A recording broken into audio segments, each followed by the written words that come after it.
The clatter of silverware against porcelain plates formed a hollow symphony around me, each note reminding me how alone I was in this crowded space. Luciano's was the kind of Italian restaurant where the lighting remained perpetually dim, where crystal glasses caught amber reflections from candles, and where I didn't belong. Not anymore. My hands trembled as I smoothed down the black pencil skirt that had once fit perfectly, but now hung loose around my hips. 6 weeks of barely eating will do that to you. 6 weeks of looking over my shoulder, of jumping at shadows, of sleeping with a knife under my pillow. More water, miss? I flinched as the waiter materialized beside me, pitcher poised above my barely touched glass. His name tag read Eric, and his smile seemed genuine, but I'd learned not to trust friendly faces. Yes, please, I whispered, forcing a smile that didn't reach my eyes. My gaze drifted across the restaurant as Eric filled my glass. That's when I saw him. He sat 3 tables away, partially obscured by an ornate column, but unmistakable even in profile. Dark hair swept back from a face that belonged on ancient Roman currency, all sharp angles and cold perfection. His suit was charcoal gray, impeccably tailored to broad shoulders. No tie. The top 2 buttons of his crisp white shirt remained casually undone, revealing a slice of olive skin. Alexander Castellano, the man whose name was whispered in fear throughout the city. I quickly looked down at my barely touched risotto, heart hammering against my ribs. What was he doing here?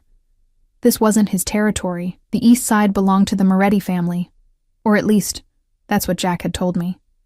Jack, the thought of him sent a fresh wave of nausea rolling through me. My fiancé. No. My ex-fiancé, who had disappeared 3 days ago after emptying our joint account and leaving me with nothing but his debts and his enemies. Is everything all right with your meal? Eric returned, concern etched between his brows. It's perfect, I lied, forcing myself to take a bite. The creamy rice felt like sandpaper against my dry throat. Through my peripheral vision, I noticed a subtle shift in the restaurant's energy.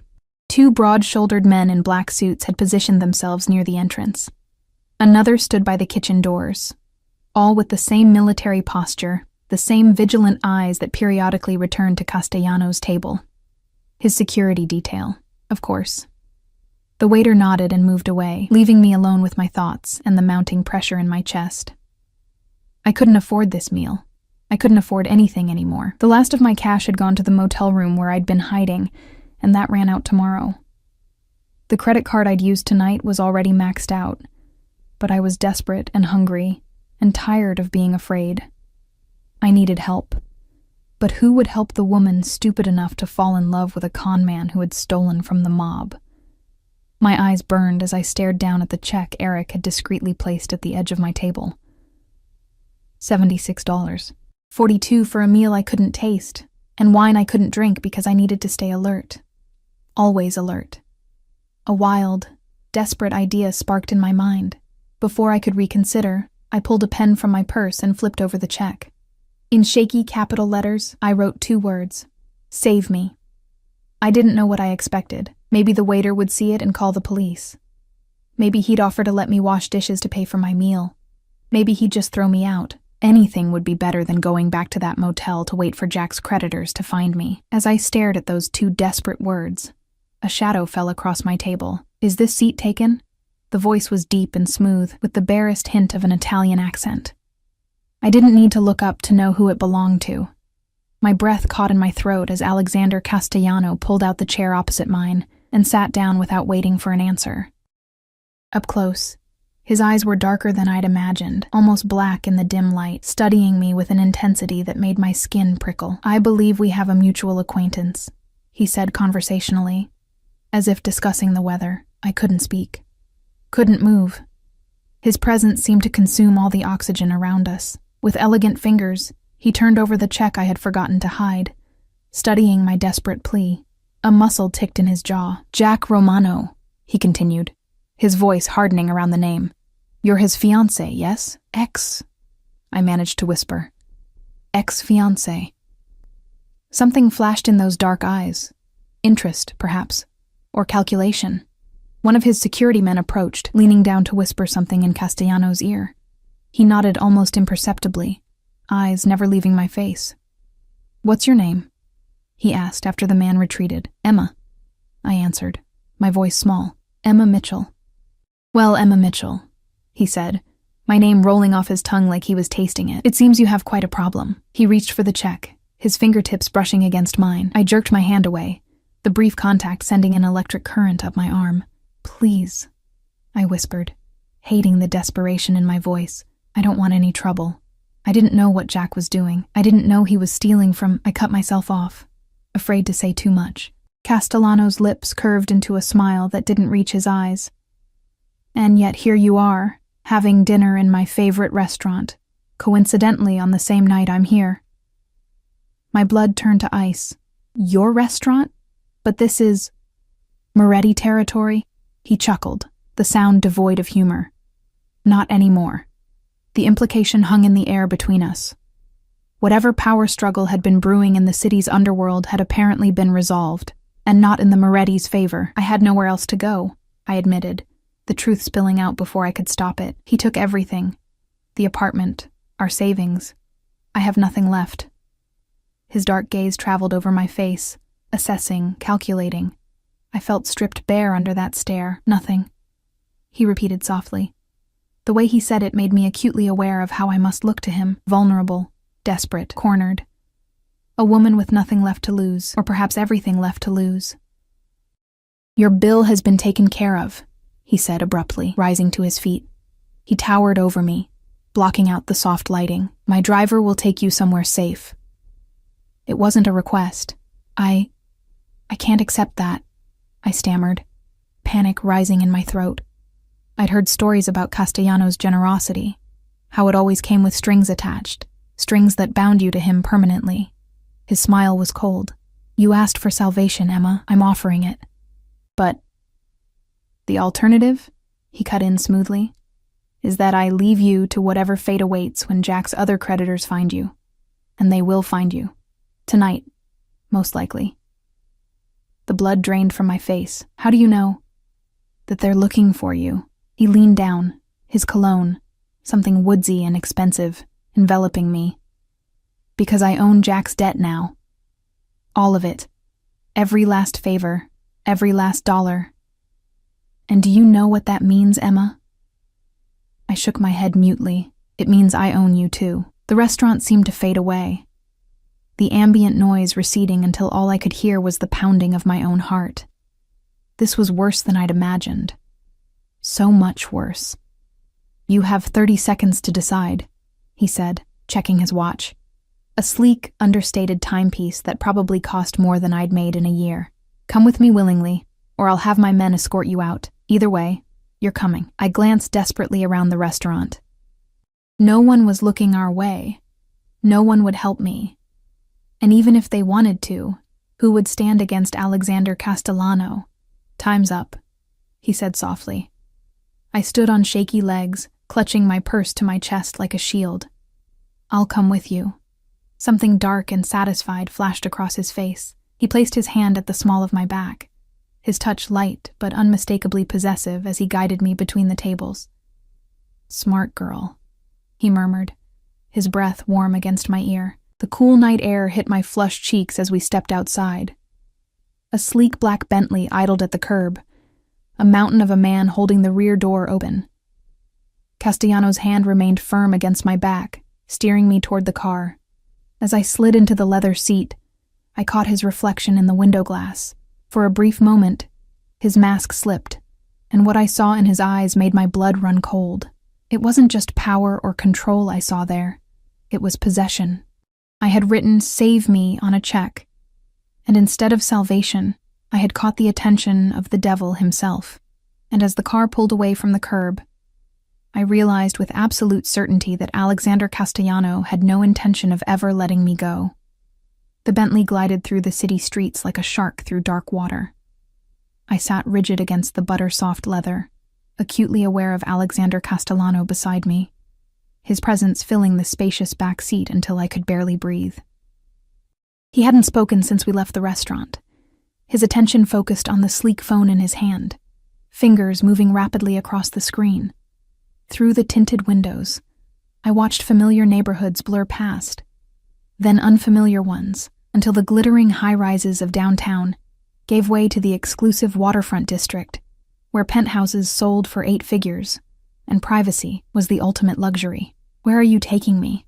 I finally asked, my voice sounding small in the hushed interior. Castellano slipped his phone into his jacket pocket and turned those obsidian eyes on me. "Somewhere safe." Safe for whom? A hint of a smile touched his lips. "Careful, Emma." That almost sounded like defiance.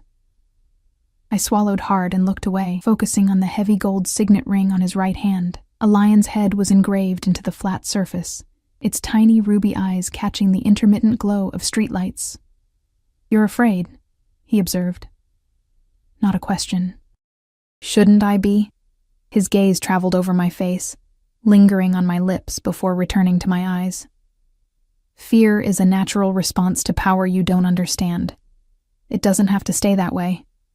The car slowed, turning into the underground parking garage of the Archer, the newest and most exclusive residential building in the city. I'd read about it in a magazine. 60 floors of luxury, a waiting list years long, and security tighter than most government buildings. "You live here?" I couldn't keep the surprise from my voice.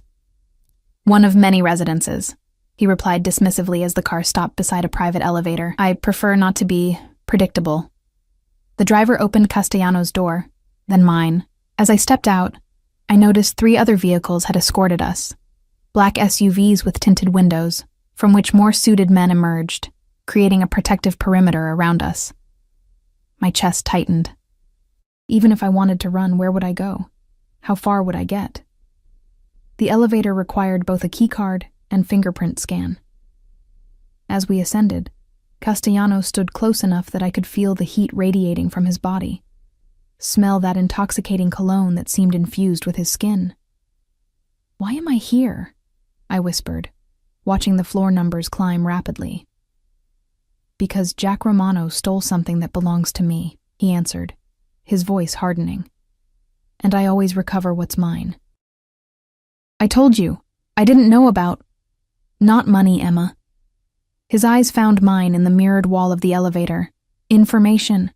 Access codes to certain sensitive accounts, and you're going to help me get them back." The elevator doors opened directly into a vast penthouse apartment.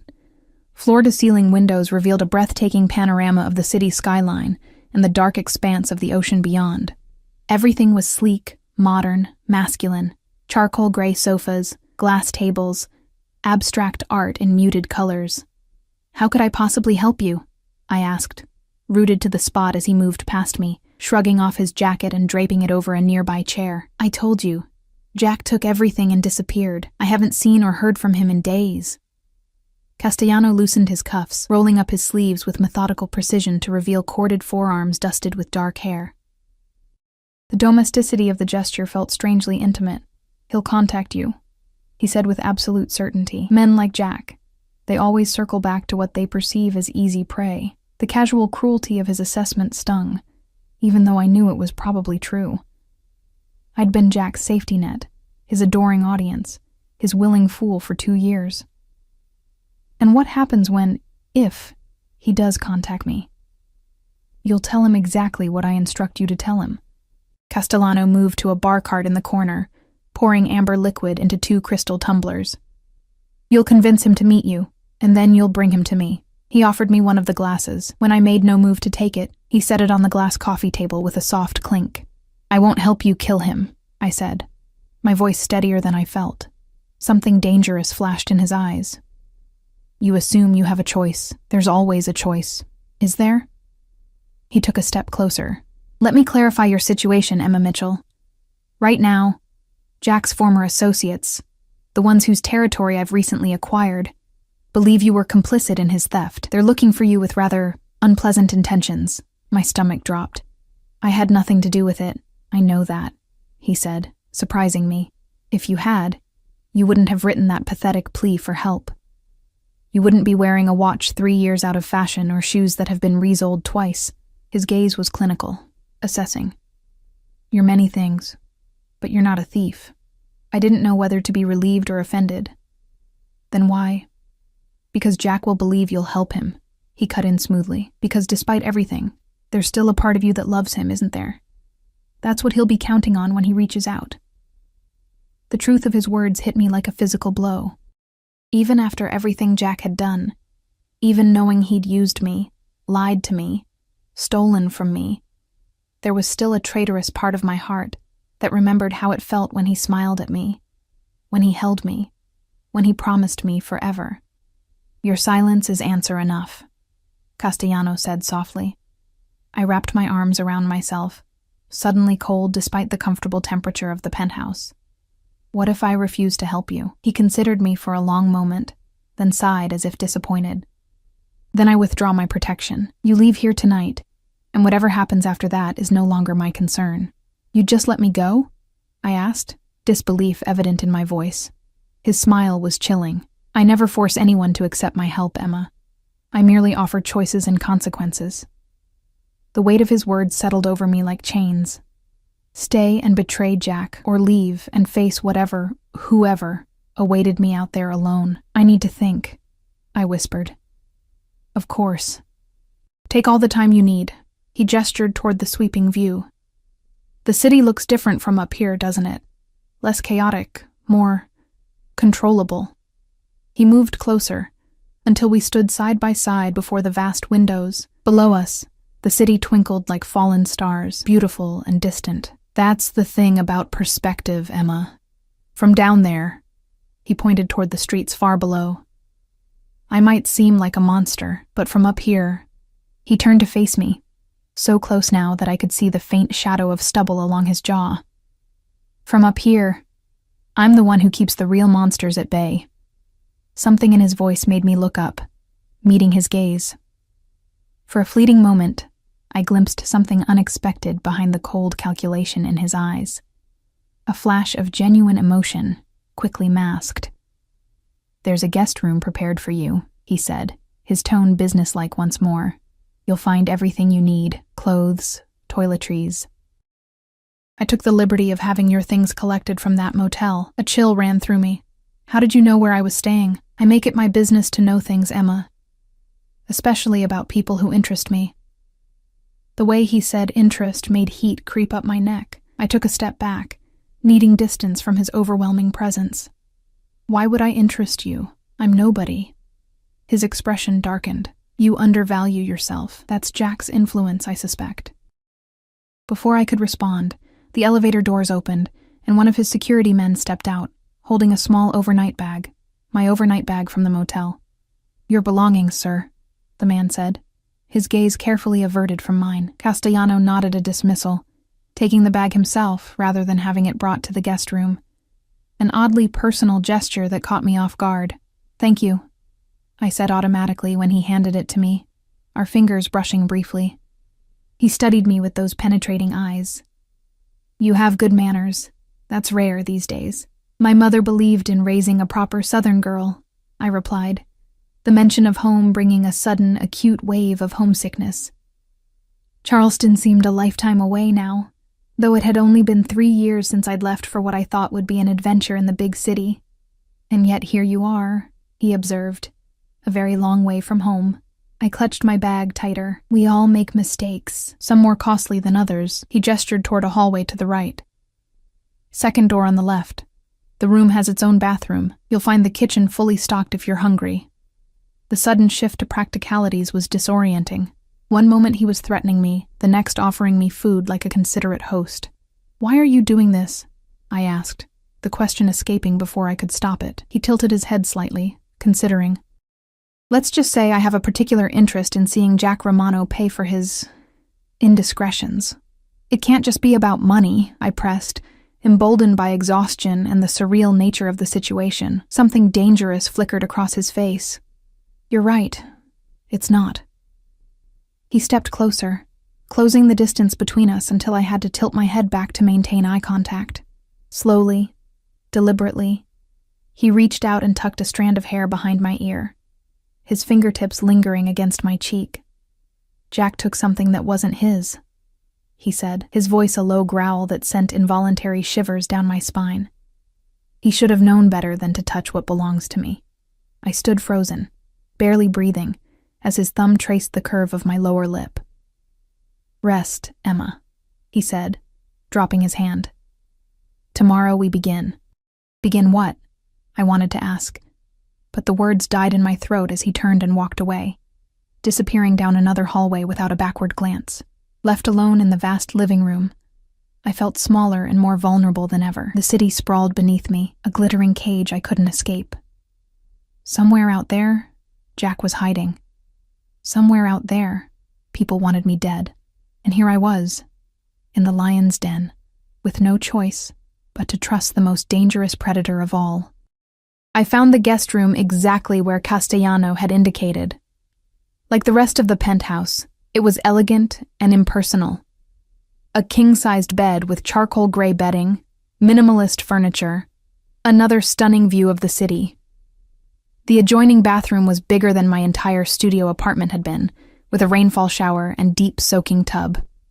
On the bed lay a silk nightgown I definitely didn't own, tags still attached. La Perla. I didn't need to check the price to know it cost more than my monthly rent. The implications made my cheeks burn. Did he expect me to? No. This was just another power play, another way to remind me who was in control. I left the nightgown where it lay, choosing instead to sleep in my own t-shirt and shorts after a long, hot shower that failed to wash away the feeling of being watched, assessed, owned. As I slid between the cool sheets, exhaustion crashed over me in waves. I hadn't slept properly in days, jumping at every sound in that dingy motel room, terrified of every shadow. Despite everything, despite the danger, despite the uncertainty of what tomorrow would bring, I felt my eyelids growing heavy. The last thing I saw before sleep claimed me was the city beyond the windows, a sea of lights that seemed to whisper secrets in the darkness, and somewhere in that darkness, Alexander Castellano was waiting, planning, watching. I had asked to be saved. I wasn't yet sure if I'd been rescued or captured. I woke to sunlight streaming through floor-to-ceiling windows, and the disorienting sensation of unfamiliar luxury. For a moment, I couldn't remember where I was. The sheets were too soft, the silence too complete, the mattress too comfortable. Then it all came rushing back. The restaurant, the desperate plea. Alexander Castellano. A quick glance at the bedside clock showed it was nearly 10 in the morning. I'd slept for almost 12 hours. My body had finally surrendered to exhaustion, despite the precariousness of my situation. The events of the previous night felt almost dreamlike in the harsh light of day, but the unfamiliar surroundings confirmed the reality. I wasn't dreaming. I was in Alexander Castellano's penthouse, caught in a web of his making. A soft knock at the door made me start. "Miss Mitchell?" A woman's voice, crisp and professional. "Mr. Castellano asked me to check if you need anything. Breakfast is ready whenever you are." I pulled the sheets higher, suddenly conscious of my worn sleep clothes. "I'll be out in a few minutes, thank you." Footsteps retreated down the hallway. I exhaled slowly, trying to gather my thoughts. Apparently, Castellano had staff. Of course he would. I wondered how many people moved through this space, invisible until needed, like the woman at the door. My overnight bag yielded little in the way of appropriate clothing.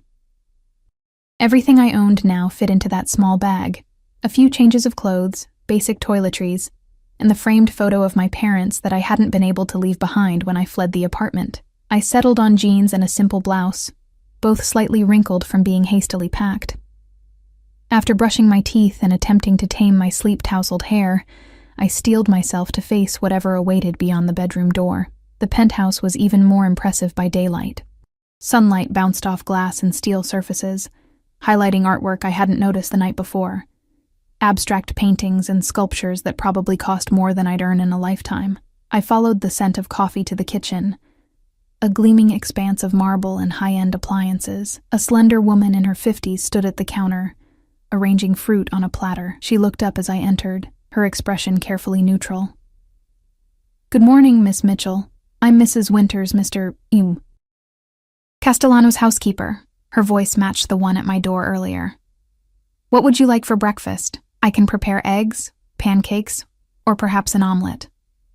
"Just coffee, please," I said, uncomfortable with being waited on. "Black is fine."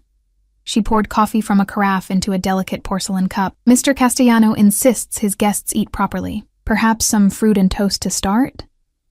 The way she said guests made me wonder how many women had stood in this kitchen before me, disoriented and out of place in Alexander Castellanos' world. That would be fine. Thank you. Mrs. Winters worked with quiet efficiency, setting a place for me at the kitchen island. The normalcy of the situation, breakfast being prepared, coffee served, felt surreal against the backdrop of last night's threats and revelations. "Where is Mr. Castellano?" I asked, trying to sound casual as I slid onto a stool at the island. "He had early business to attend to," she replied, placing a plate of artfully arranged fruit before me. "He asked me to tell you he'll return by noon and expects you to be here when he does." Not a request, an expectation. And if I'm not? The words slipped out before I could stop them. Mrs. Winters paused in buttering a piece of toast, her eyes meeting mine for the first time. "That would be unwise, Miss Mitchell." The quiet warning in her voice sent a chill through me. How much did she know about my situation? How many of Castellanos' secrets did she keep? "I see," I murmured, focusing on my coffee. "Mr. Castellano has also arranged for some items to be delivered for you," she continued, setting the toast beside my fruit plate. "They should arrive shortly." "Items? What kind of items?" "Clothing, primarily. Necessities." She gestured to my wrinkled blouse with the slightest hint of disapproval.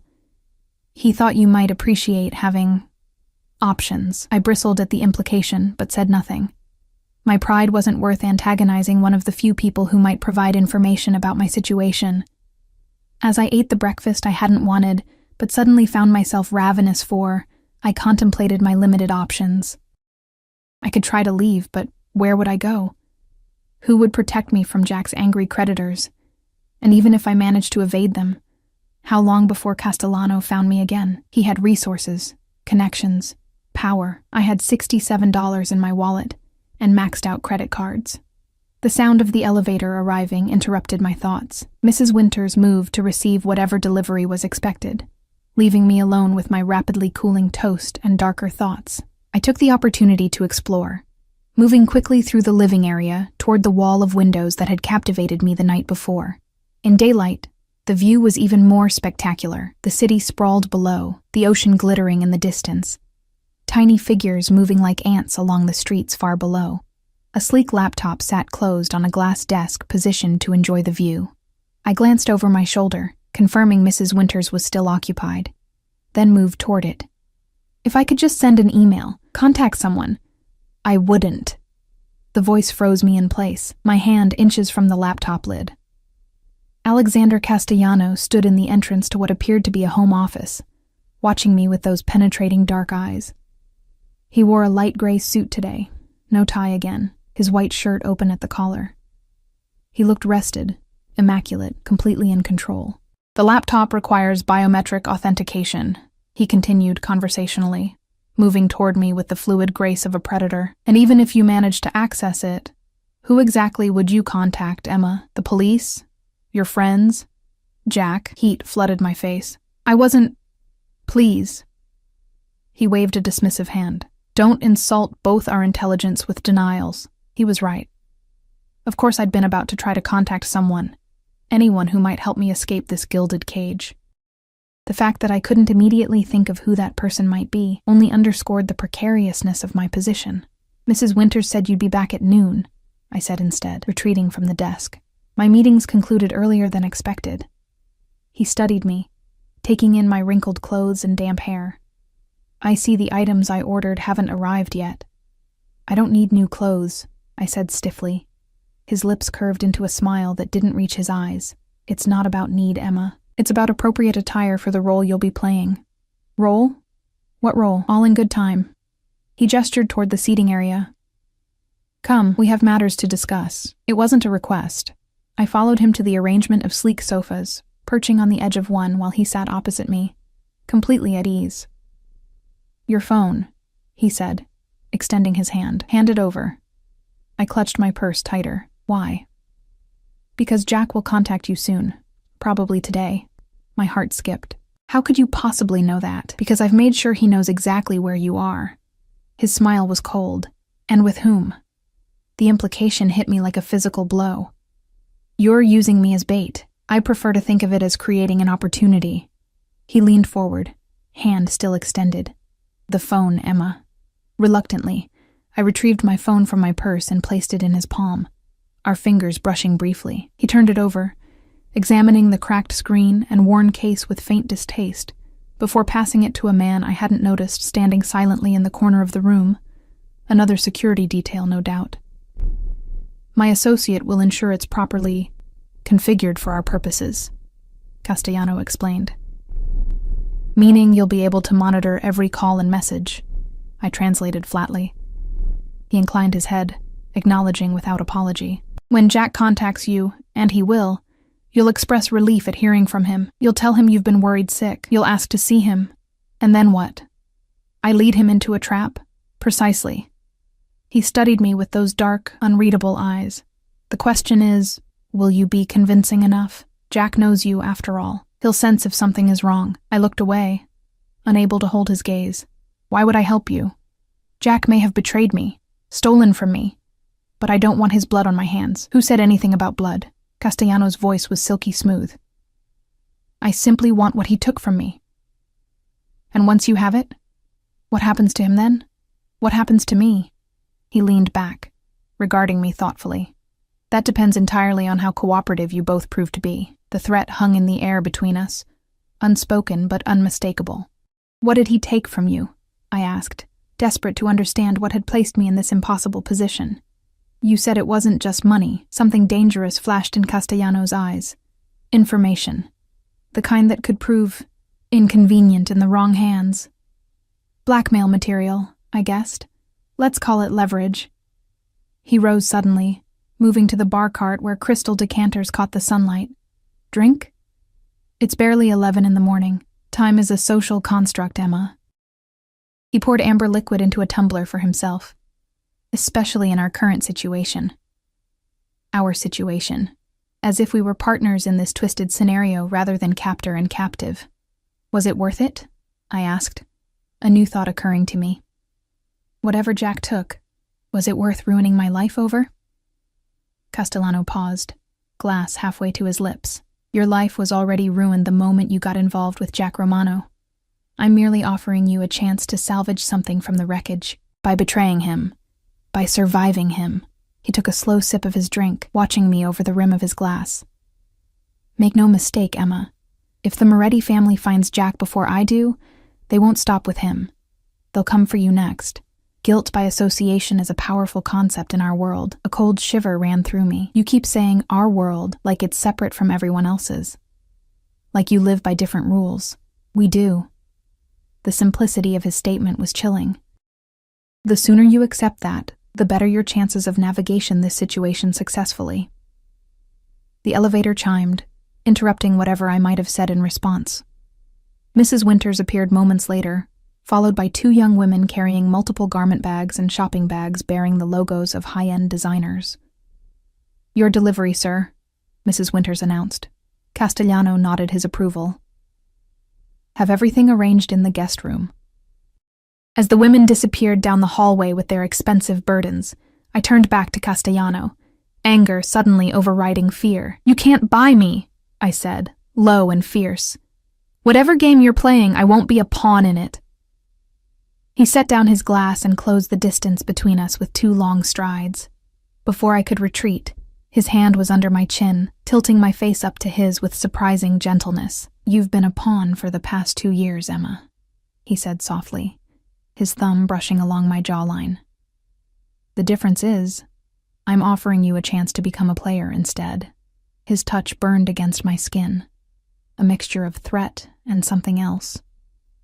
Something I refused to acknowledge, even to myself.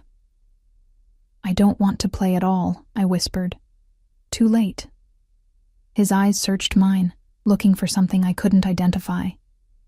You were in the game the moment Jack decided to cross me. The intensity of his gaze was too much.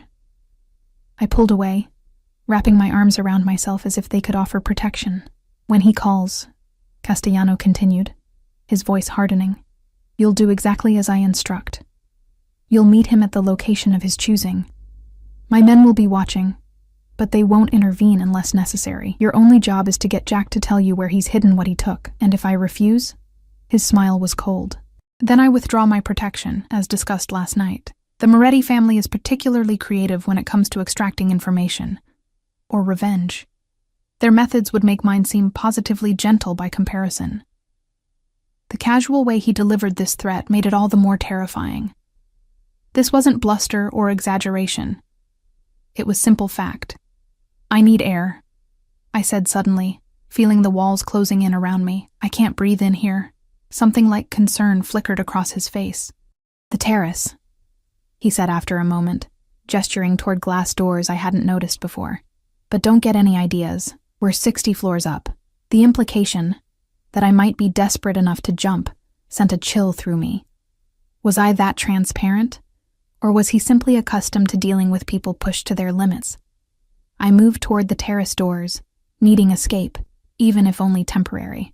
As I pushed them open, the rush of cool air against my face was like a blessing, clearing my head momentarily of fear and confusion.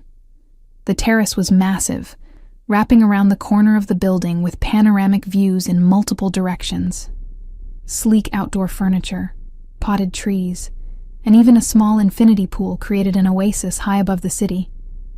In another life, I might have found it breathtaking.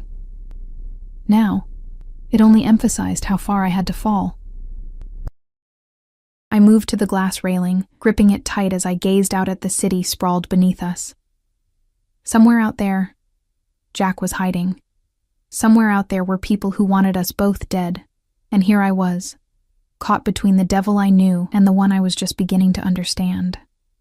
I don't know how long I stood at the railing, letting the wind whip my hair around my face before I sensed his presence behind me. Alexander Castellano moved silently for such a powerful man. "Your phone," he said, extending it toward me. "My security team has finished their modifications." I took it without comment, noticing a new app with an innocuous cloud icon that hadn't been there before. Tracking software, no doubt. "It will notify me of any incoming calls or messages," he confirmed, reading my thoughts. "Don't bother trying to remove it or reset the phone. It would be counterproductive." I slipped the phone into my pocket. "Is there anything in my life you don't intend to control?"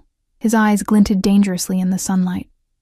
"Control is safety, Emma. The sooner you understand that, the easier this will be for both of us." "Easy for you, maybe." I turned back to the view, unable to bear the intensity of his gaze. "You're not the one being forced to betray someone you once loved. Once." He picked up on the word immediately. "So you admit your feelings for Jack have changed." I gripped the railing tighter. He emptied our joint account and left me with his debts. "What do you think?" "I think," he said, moving closer until I could feel the heat from his body, "that emotions rarely submit to logic, especially love." There was something in his voice, a hint of bitterness, perhaps, or old pain, that made me glance up at him. For a brief moment, his mask slipped, revealing something raw and human beneath the controlled exterior. "You sound like you speak from experience," I ventured. The mask slammed back into place. "We're not discussing me." Before I could respond, the phone in my pocket vibrated. My heart lurched as I pulled it out, Jack's name flashing on the screen. Castellano's eyes narrowed as he saw it too. "Answer," he commanded softly. "Put it on speaker." With trembling fingers, I accepted the call. "Jack?" "Emma, thank God." His voice, once so beloved, now painfully familiar, flooded through the speaker. "Are you okay? Where are you?" I caught Castellano's warning glance. "I'm safe," I managed, the half-truth bitter on my tongue. "Where have you been? You disappeared and left me with nothing." "I know, baby, I know. I'm so sorry." The contrition in Jack's voice sounded genuine, but I'd learned the hard way how good an actor he could be. I had to leave quickly. There were complications. Complications? I let genuine anger seep into my voice. "Is that what you call stealing our savings and vanishing for days?" "It wasn't like that," he insisted. "I was protecting you. There are dangerous people after me, Em. I couldn't risk them finding you too." The irony of his words wasn't lost on me as I stood beside the most dangerous man I'd ever met. Castellano's expression remained impassive, but I could sense the tension radiating from him. "Well, they found me anyway," I said truthfully. "I've been hiding in a motel for days, terrified, broke, alone. Christ, Em, I'm so sorry." Jack's voice cracked convincingly. "Where are you now? Are you still at the motel?" Castellano nodded slightly, encouraging me to continue the deception. "No," I said. I couldn't afford it anymore. I'm staying with a friend." "Which friend?" Jack's tone sharpened with suspicion. "No one you know," I replied quickly. "Someone from work." A pause. I could almost see Jack calculating, assessing, planning, traits I'd once found charming and now recognized as manipulative. "Listen, Emma, I need to see you," he said finally. "I can explain everything. I have a plan to fix this, all of it. But I need your help." Castellano leaned closer, his breath warm against my ear as he whispered, "Tell him you want to help, that you've missed him." The proximity sent involuntary shivers down my spine. I stepped away slightly, but his hand came to rest at the small of my back, an unmistakable reminder of who was in control. I want to help," I stammered into the phone. "Despite everything, I've missed you, Jack." The words tasted like ash in my mouth. Had I missed him? The man I thought I knew had never existed. Just another con, another lie. "I've missed you too, baby. So much." Relief flooded his voice. "Can you meet me tonight? Somewhere quiet where we can talk." Castellano's fingers pressed slightly against my back, a silent prompt. "Where?" I asked, trying to keep my voice steady. "Remember that little park near the river? The one where we had that picnic last summer? Meet me there at midnight, by the old gazebo." I closed my eyes, remembering one of the few genuine happy memories I had with Jack, a surprise picnic under the stars, champagne and strawberries, whispered promises that had meant everything to me then. "Emma, are you there?" Jack's voice pulled me back to the present. "Yes," I managed. "The gazebo, midnight." "Come alone," he added, urgency edging his tone. "I mean it, Em. If I see anyone else, I'm gone. I can't risk it." Castellano's jaw tightened, but he nodded once, signaling me to agree. "I'll be alone," I promised, the lie burning my throat. "Just us, like before." "That's my girl." The relief in Jack's voice made my heart twist painfully. "I'll explain everything tonight, I promise." "We'll fix this together." "Together," I echoed hollowly. "I love you, Emma. Never forget that." Before I could respond, the call disconnected. I stood frozen, the phone still clutched in my hand, torn between grief for what I'd lost and fear for what was to come. "Well done," Castellano said softly, his hand still resting possessively at the small of my back. "You were very convincing." I pulled away from his touch, anger and shame burning through me. "Don't. Just don't." His expression hardened. "This sentimentality serves no purpose, Emma. Jack Romano is not the man you thought you knew. He never was. And you are?" I challenged, reckless in my emotional turmoil. "The noble mafia boss, just trying to recover what's rightfully his? Don't pretend you're any better than he is." In an instant, Castellano's hand shot out, gripping my wrist with enough pressure to bruise. His eyes burned with a cold fury that made my breath catch. "The difference," he said, his voice deadly quiet, "is that I never pretend to be anything other than what I am. I don't seduce innocent women with promises of love and forever. I don't betray those who trust me. And I don't abandon people who depend on me." The raw intensity of his words stunned me into silence. There was truth there, a harsh, uncompromising honesty that cut through my defenses. He released my wrist as suddenly as he'd grabbed it, stepping back with impeccable self-control. "You have approximately 10 hours before your meeting with Jack. I suggest you use that time to prepare yourself for what needs to be done." Without waiting for a response, he turned and strode back into the penthouse, leaving me alone with the wind, the view, and the weight of my impending betrayal. When I finally returned inside, the penthouse was quiet. Mrs. Winters appeared briefly to inform me that lunch would be served in an hour and that Mr. Castellano had business to attend to, but would return before evening. Seeking distraction, I wandered to my assigned room, stopping short in the doorway. The bed was now covered with shopping bags and garment bags, tissue paper spilling from some like exotic blooms. I approached warily, lifting the nearest bag to reveal a cashmere sweater in a soft shade of blue, the price tag still attached. The figure made me gasp, more than a week's salary at my former job. Curiosity overcoming indignation, I examined the other items. Jeans that probably cost more than my rent. Silk blouses, delicate lingerie, a leather jacket butter soft to the touch. Everything in my size, everything tasteful and expensive. It was a wardrobe built for a role, the role Castellano expected me to play tonight. Jack's loving, forgiving girlfriend, eager to reunite despite his betrayal. The thought made bile rise in my throat. I sank onto the edge of the bed, surrounded by the trappings of a life that wasn't mine, wondering how I'd come to this point. 3 years ago, I'd left Charleston with dreams of adventure and independence. Now I was a pawn between powerful men, with nothing to my name but debt and fear. A soft knock interrupted my spiral of self-pity. Mrs. Winters stood in the doorway, her expression carefully neutral as she surveyed the untouched bounty spread across the bed. Mr. Castellano suggested you might want to try on the black dress for tonight's meeting, she said, indicating a garment bag hanging on the closet door. He thought it would suit the occasion. Of course, he had selected specific clothing for me to wear. Why was I even surprised? Thank you, I said stiffly. I'll consider it. Mrs. Winters hesitated, something like sympathy flickering in her eyes. Miss Mitchell, may I speak frankly?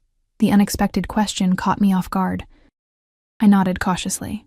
She glanced over her shoulder before continuing in a lower voice. I've worked for Mr. Castellano for 7 years. In that time, I've seen many people come and go from this penthouse. Business associates. Enemies. Occasionally, women. I flinched at the implication, but she continued.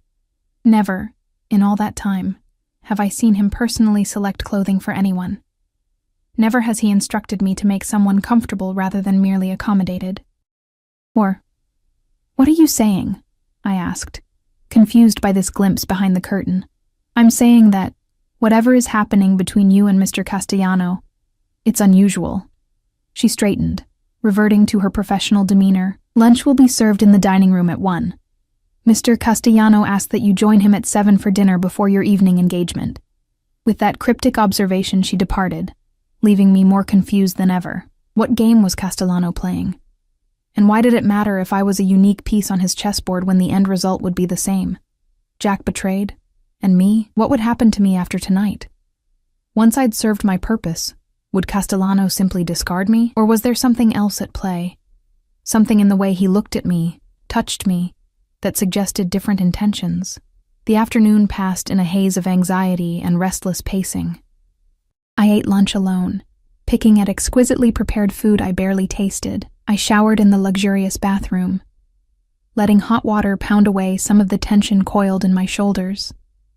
I even tried on some of the new clothes, hating myself for admiring how perfectly they fit, how the soft fabrics felt against my skin.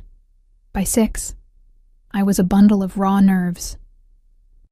The prospect of seeing Jack again, of looking into the eyes of the man I'd once believed would be my husband and deliberately leading him into a trap, was nearly unbearable. When 7 o'clock approached, I finally unzipped the garment bag containing the black dress Mrs. Winters had mentioned. It was a simple sheath dress, elegantly cut, with a neckline that hinted at rather than flaunted, and a hem that would hit just above my knees. Tasteful. Expensive. Perfect for a clandestine midnight meeting. I slipped it on, the silk lining cool against my skin. It fit as if it had been made for me, emphasizing curves while remaining understated. Subtle. Elegant. Dangerous in its simplicity. A knock at my door startled me. I opened it to find not Mrs. Winters, but one of Castellano's security men, his expression impassive. Mr. Castellano requests your company for dinner, Miss Mitchell. I followed him through the penthouse to a formal dining room I hadn't seen before. A table that could have seated 12 was set for 2, candles casting a warm glow over fine china and crystal. Floor-to-ceiling windows revealed the city beginning to twinkle with evening lights, the sunset painting the sky in dramatic strokes of orange and purple. Alexander Castellano stood by the window, a glass of wine in hand, his back to me as he surveyed his domain. He'd changed into a charcoal suit that fit his broad shoulders to perfection, his dark hair slicked back from his forehead. "The dress suits you," he said without turning, somehow aware of my presence. I thought it might. "Did you personally select everything?" I asked, recalling Mrs. Winters's strange revelation. Now he turned, his dark eyes traveling over me in a slow appraisal that made heat rise to my cheeks. "I have an eye for quality," he said simply. "And for what complements natural beauty?" The unexpected compliment threw me off balance. I'm not sure how to respond to that. "You don't need to respond. It's merely an observation." He gestured to the table. "Please sit. We have matters to discuss before tonight." I took the indicated chair, noting the careful placement, not at the opposite end of the long table, but adjacent to the head where he seated himself, close enough for intimate conversation, yet still maintaining the hierarchy he clearly valued. A server I hadn't seen before appeared silently, pouring wine and serving the first course, a delicate soup that smelled of truffles and herbs. "You seem calmer," Castellano observed as the server withdrew. "Have you made peace with what must happen tonight?" I set down my spoon, appetite vanishing. "No. I've simply accepted that I have no choice. There are always choices, Emma. Some are merely less appealing than others. That's not choice. It's coercion." His lips curved in a humorless smile. "Semantics. The world operates on coercion of various kinds. Some financial, some emotional, some physical. At least I'm honest about my methods." "Is honesty supposed to be a virtue when you're threatening someone?" He took a sip of wine, regarding me over the rim of his glass. "In my experience, clarity is preferable to deception. Jack deceived you for years, made you believe in a future that never existed, a man who never was. I've been transparent about my expectations from the beginning. I couldn't argue with his logic, infuriating as it was. Jack's betrayal had been all the more devastating for its unexpectedness. The years of lies unraveling in a single day. "Tonight," Castellano continued, setting down his glass, "you will meet Jack as arranged. My men will be positioned discreetly throughout the park, but they won't interfere unless necessary. Your task is simple. Get him to tell you where he's hidden what he took from me. And how am I supposed to do that? Use your shared history. Remind him of his promise to explain everything. Appeal to the connection he believes still exists between you." His eyes hardened. "Whatever it takes, Emma." The implication hung in the air between us.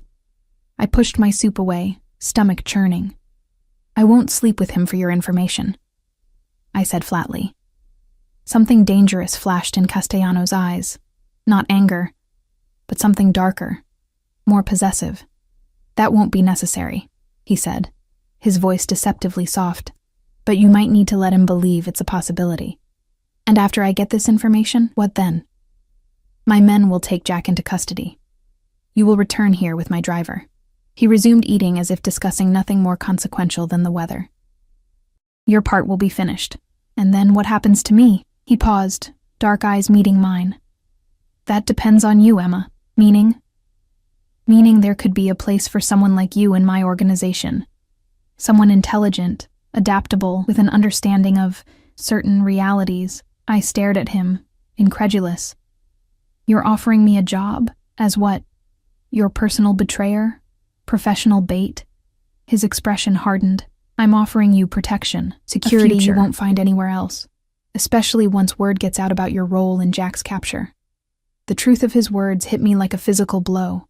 After tonight, I would be marked, associated with Alexander Castellano in the eyes of people like the Morettis. There would be no going back to normal life, no escape from the world I was being dragged into. "You planned this all along," I whispered, the full scope of his manipulation becoming clear. "From the moment you saw my note in the restaurant, you never intended to let me go." Something like admiration flickered in his eyes. "You're beginning to understand how this works. Good." The park was eerily silent at midnight, moonlight casting long shadows through the trees. I walked the familiar path toward the gazebo, each step feeling like a betrayal. The dress Castellano had chosen whispered against my skin, the leather jacket he'd insisted I wear against the night chill hanging heavy on my shoulders. I'll be watching, he'd told me as his driver dropped me at the park entrance, his voice low in my ear, breath warm against my skin. Remember what's at stake. I didn't need the reminder. The weight of what I was about to do pressed down on me with every step. The gazebo appeared through the trees, a white Victorian structure glowing ghostly in the moonlight. A figure waited inside, pacing, anxious, familiar even in silhouette. Jack. My heart constricted painfully at the sight of him. He looked thinner than I remembered, his usually perfectly styled hair disheveled, his jaw dark with stubble. When he saw me, naked relief washed over his face.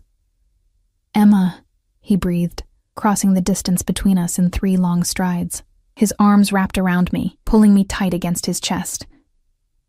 "God, I've missed you."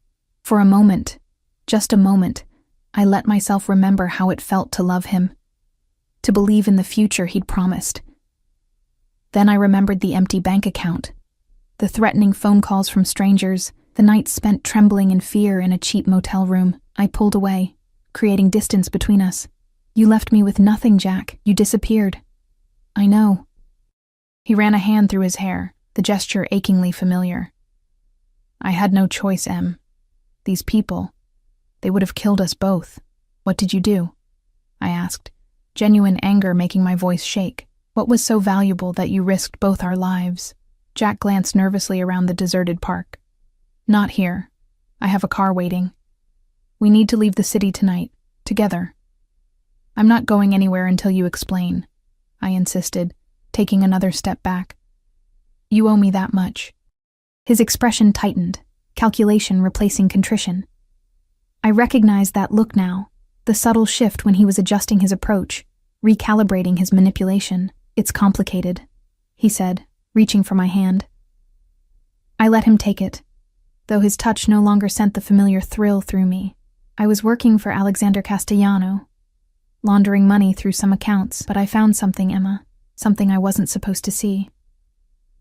My pulse quickened. Now we were getting somewhere. "What did you find?" "Evidence." His voice dropped to a whisper. "Financial records linking Castellano to the murder of Antonio Moretti's son last year, the one everyone thought was a rival gang hit." I kept my expression neutral, though inside my mind was racing. This was what Castellano wanted, what Jack had taken. Evidence of murder. "So you, stole these records?" I asked, trying to sound horrified rather than calculating. Jack's eyes gleamed with something like pride. "I copied everything to an encrypted drive. Insurance, you know. But then Castellano's security team started asking questions, looking at my access logs. I knew it was only a matter of time before they figured it out. So you ran." I couldn't keep the bitterness from my voice. "And left me behind to face them." He had the grace to look ashamed. "I had to move fast. I thought they wouldn't connect you to it, that you'd be safer if I just disappeared." "Well, you thought wrong." I snapped, the anger real now. "They found me, Jack. The Morettis. They thought I knew where you were, what you'd taken." Fear flashed across his face. "Christ, Emma, I'm so sorry. Did they hurt you?" I looked away, letting him interpret my silence however he would. Let him think I'd suffered for his actions. In a way, I had. "We need to leave," he repeated, more urgently now. "I have new identities arranged, enough money to start over somewhere they'll never find us." "The evidence," I pressed, forcing myself to touch his cheek, to look into his eyes with what I hoped passed for love rather than loathing. "Where is it now?" His expression softened at my touch, still so easy to manipulate despite being a manipulator himself. "Somewhere safe. A storage locker at Central Station, hidden inside an old family photo album. The key is in my pocket." My heart pounded. I had what Castellano wanted. Now I just needed to signal his men without alerting Jack. "The Morettis are still looking for me," I said, taking his hand. "For us, how do I know we'll be safe? Once we're out of the country, I'll anonymously send copies of the evidence to the FBI, to every news outlet in the city," Jack explained, his confidence returning. "Castellano will be too busy fighting murder charges to chase us." I'd heard enough. It was time to end this charade. I stepped back, removing the leather jacket as if warm despite the cool night air, the signal Castellano and I had arranged. Jack frowned. "What are you doing?" It's freezing. Actually, I said, my voice steadier than I felt. It's quite warm for October. Confusion crossed his face, followed quickly by dawning comprehension as the shadows around the gazebo shifted, taking human form. Emma? Betrayal and disbelief warred in his eyes. What have you done? What you forced me to do, I answered truthfully. Jack lunged forward, but he never reached me. Two of Castellano's men materialized from the darkness, restraining him with brutal efficiency. You bitch, he spat, struggling against their grip. You set me up. After everything we've been through, after everything you put me through, I corrected coldly. A black SUV pulled up on the nearby service road, headlights cutting through the darkness. Another figure emerged, tall, imposing, unmistakable even in silhouette. Alexander Castellano approached with unhurried confidence, stopping beside me. His hand came to rest at the small of my back, a gesture both possessive and oddly protective. Jack, he greeted, his voice pleasant, as if encountering an old friend. It's been what? 9 days since you disappeared with my property? Jack's struggles ceased, his face draining of color as he fully grasped his situation. Castellano, how did you... His eyes darted to me, comprehension and fury mingling in his expression. You've been with him all along. Not all along, Castellano corrected mildly. Only since she reached out for help. His thumb stroked small circles against my back, a gesture Jack didn't miss, his eyes narrowing. So that's it? Jack sneered, looking between us. You traded up for a bigger fish? I never took you for a gold digger, Em. The accusation stung despite everything. You left me with nothing, Jack, with your debts, with people threatening my life because of what you stole.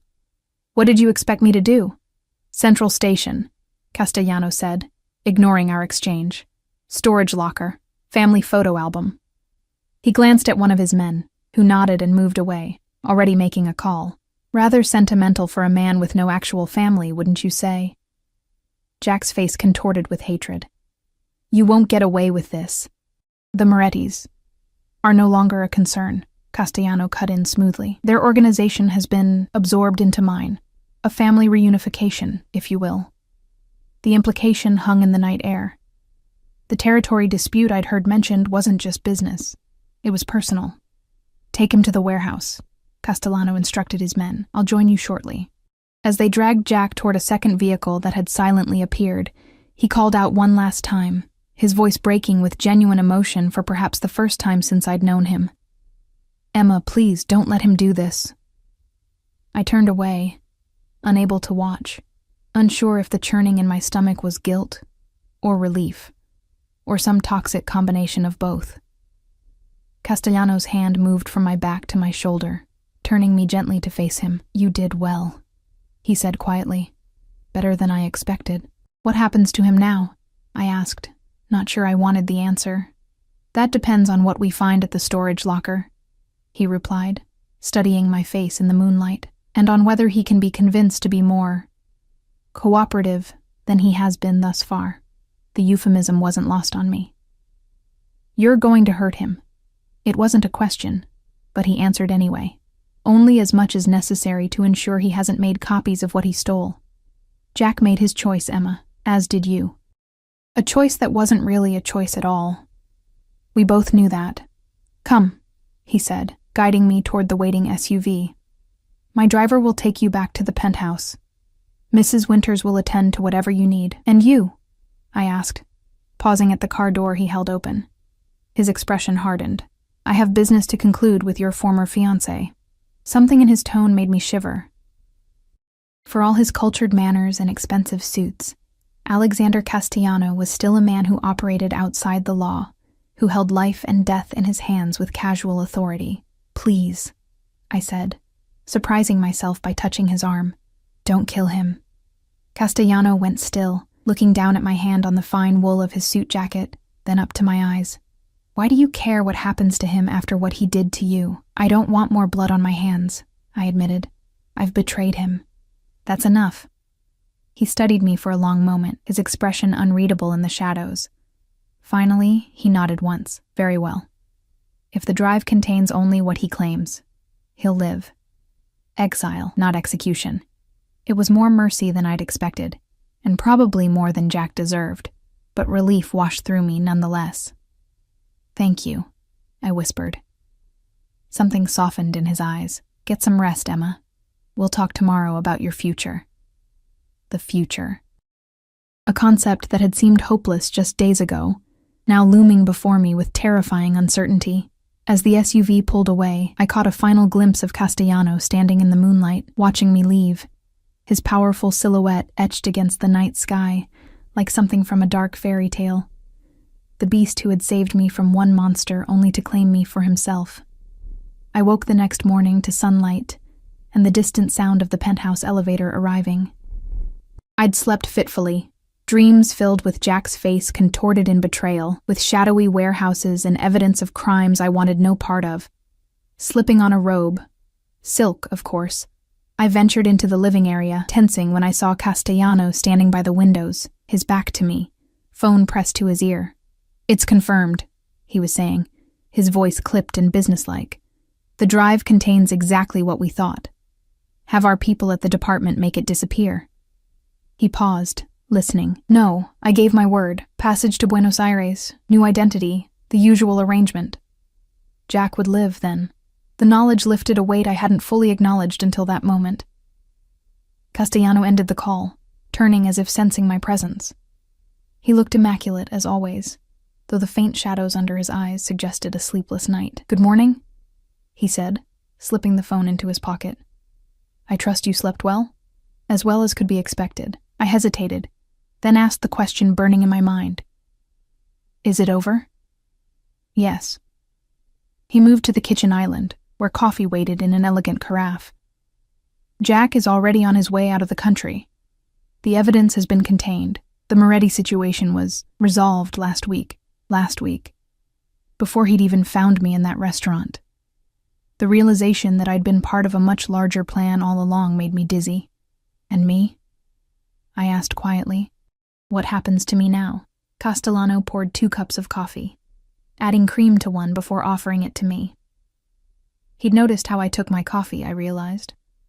A small detail, but somehow significant. "That," he said, "is entirely up to you." I accepted the coffee with a skeptical look. "Is it really?" "Within parameters." His lips curved slightly. "I meant what I said last night. There could be a place for you in my organization." "Doing what? I'm not a criminal." "Neither am I, technically speaking." He sipped his coffee.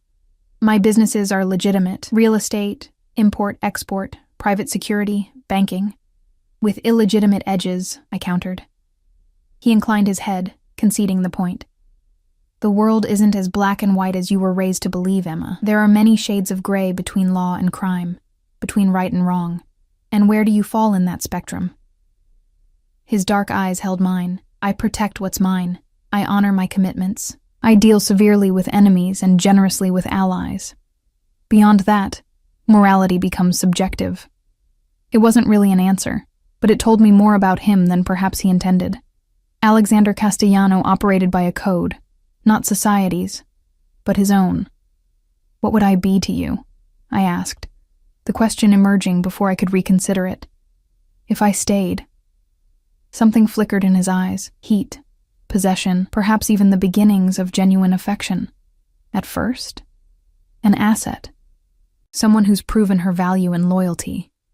And later, he set down his cup, closing the distance between us with deliberate steps. That would depend on many factors: chemistry, compatibility. His voice dropped lower. Mutual desire. My breath caught as he reached out, tucking a strand of hair behind my ear, his fingers lingering against my cheek. The touch sent electricity coursing through me, fear and something else I wasn't ready to acknowledge. "And if I wanted to leave?" I asked, forcing myself to maintain eye contact despite the intensity of his gaze. "To start over somewhere else?" His expression tightened almost imperceptibly. "I would provide sufficient resources for you to establish a new life, new identity, comfortable financial cushion. But you would need to disappear completely. No contact with anyone from your past. No return to this city, ever." The finality in his tone made it clear. If I left, There would be no coming back, no second chances. Why? I asked. Why offer me these choices at all? Why not just dispose of me once I'd served my purpose with Jack? His jaw clenched, genuine anger flashing in his eyes. Is that who you think I am? Someone who uses people and discards them? I don't know who you are, I admitted. I only know what you've shown me: power, control, and occasional mercy when it suits you. He studied me for a long moment. The night you wrote that plea for help, I had already been watching you for weeks, he admitted. Ever since Jack began working for me, I was curious about the woman who had captured his loyalty. I had my people investigate you, your background, your character, your potential. I stiffened. My potential for what? For this moment. This choice. He gestured around us. I knew Jack would betray me eventually. Men like him always do. I wanted to know if you were complicit or simply collateral damage. And what did you conclude? That you were intelligent, adaptable, and far too good for a man like Jack Romano. A hint of a smile touched his lips. Your actions since then have only confirmed my assessment.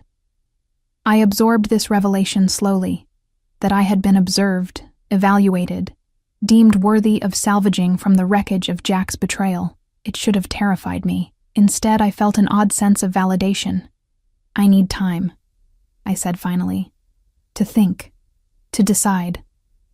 He nodded, stepping back, respecting my space in a way Jack never had. Take all the time you need. The penthouse is yours to use while you consider your options. And if I choose to leave, then arrangements will be made. Something like regret flashed in his eyes. Though I hope you'll consider staying. The raw honesty in his voice caught me off guard. This wasn't just about business for him. Not anymore. Why? I asked again, needing to hear him say it. He considered me for a long moment, weighing his words carefully. Because in a world full of liars and traitors, I've found someone with the courage to make difficult choices and the integrity to feel the weight of them afterward. His gaze intensified. Because I think we could be extraordinary together. The sincerity in his voice, the glimpse of vulnerability beneath his controlled exterior, shook something loose inside me.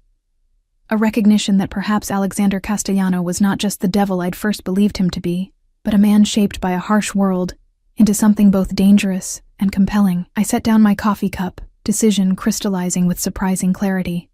I'll stay, for now, to see what this arrangement might become. Relief and satisfaction mingled in his expression. A wise choice. With conditions, I added quickly. His eyebrow arched. You're hardly in a position to negotiate, Emma. Aren't I? I challenged, finding unexpected strength. You said yourself I'm valuable. That means I have leverage, however small. A slow smile spread across his face. Genuine amusement, and something that looked remarkably like respect. Name your terms. I won't participate in anything illegal. I won't be used as bait again.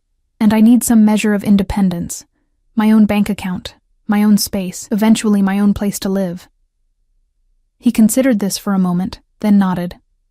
Acceptable. Though I'll add security provisions to the living arrangements. Your connection to me makes you a potential target. One more thing, I said, heart pounding with my own boldness. Whatever develops between us, it has to be real. Not another transaction, not another power play. I've had enough manipulation to last a lifetime. His expression softened, almost imperceptibly. On that, we are aligned. He held out his hand. Do we have an agreement? I looked at his extended hand, the hand of a man who commanded an empire in shadows, who held power of life and death, who had orchestrated my salvation and Jack's downfall with equal precision. But also the hand of a man who had kept his word, who had shown mercy when asked, who looked at me with something more complex than mere desire or calculation. I placed my hand in his, feeling the warm strength of his grip, the potential of what we might become together. We have an agreement, I said. His fingers tightened around mine, sealing a pact that felt less like capitulation and more like the first step on a new path. Dangerous, uncertain, but mine by choice, not coercion.